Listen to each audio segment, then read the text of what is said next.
Bella's cheek is burning and nothing has changed. Everything has changed. She grabs hold of her husband's shoulder and shakes it hard. "Peter, wake up, for God's sake, something's happened." 30 seconds later, Stefan Larsson is woken by a door slamming somewhere. His pyjamas are sticking to his body. It's hot in the caravan, very hot. He's had enough. Everybody else has aircon. Later on today, when they go shopping, he's going to buy a couple of decent electric fans to sit on the table at the very least. Bim, bim, bim, bom. Stefan's son, Emil, is humming quietly up in the alcove, caught up in some fantasy as usual. Stefan frowns. Something is wrong.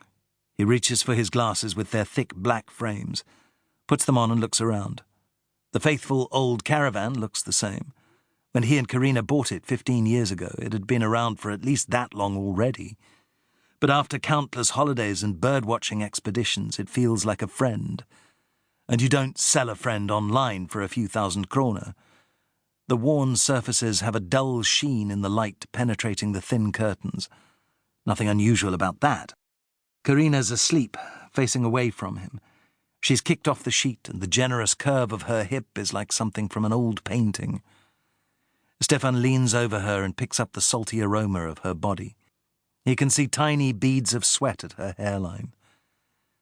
Decent fans, that's what they need. His gaze fastens on the tattoo on her shoulder. 2 eternity symbols. The yearning for a lasting love. She had them done when they were both young. He worships her. It's a strange word to use, but it's the only one that fits. His eyes widen. Now he knows what it is. The silence. Apart from Karina's breathing and Emil's humming, there is total silence. He glances at the clock. 7:15. A campsite is never silent. There's always the hum of machinery on standby, air conditioning units. But not now. The site has stopped breathing. Stefan gets out of bed and glances up at the alcove. "Morning, kiddo." Emil is totally focused on his soft toys, moving them around as he whispers, "But what about me? Can't I?" "No, Bengtsson, you're in charge of the guns." Stefan goes over to the sink and is filling the coffee pot with water when movements and voices on the grass outside catch his attention. The footballer and his wife are also up and about. So is their daughter. The child is pressed against her mother's bare legs as the woman gestures angrily at her husband. Stefan tilts his head on one side. In a parallel universe, he would be obliged to lust after that woman. She is in nothing more than her bra and panties, and she looks as if she'd stepped straight out of an ad campaign. She is the woman men are supposed to desire, but Stefan has chosen something different, and he is not to be moved. It's a question of dignity, among other things. The coffee pot is full. Stefan turns off the tap, pours the water into the machine, spoons coffee into the filter, then switches it on. Nothing happens.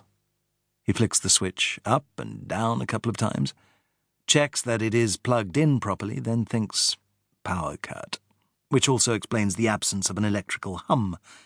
He tips the water into a pan and places it on the hot plate. "Hello?" He scratches his head. If there's a power cut, the electric stove won't work either, obviously. As he leans across to switch on the gas instead, he glances out of the window, past the quarrelling couple, to see what the weather is like. The sky is clear and blue, so it should be a lovely... Stefan gasps and clutches the edge of the sink as he leans closer to the window. He doesn't understand what he is seeing. The stainless steel is warm to the touch. He feels dizzy and his stomach is churning. If he lets go of the sink, he will plummet into emptiness. Peter has found a sweet wrapper in the right-hand pocket of his shorts. There's a faint rustling noise as he scrunches the wrapper inside his clenched fist.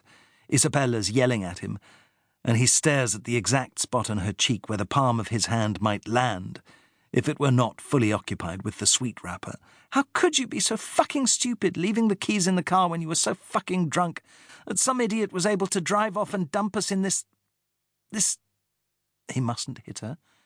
If he does, the balance of... To keep listening to this audiobook, I've left you a link in the description so you can do it, at no cost thanks to Audible's 30-day free trial.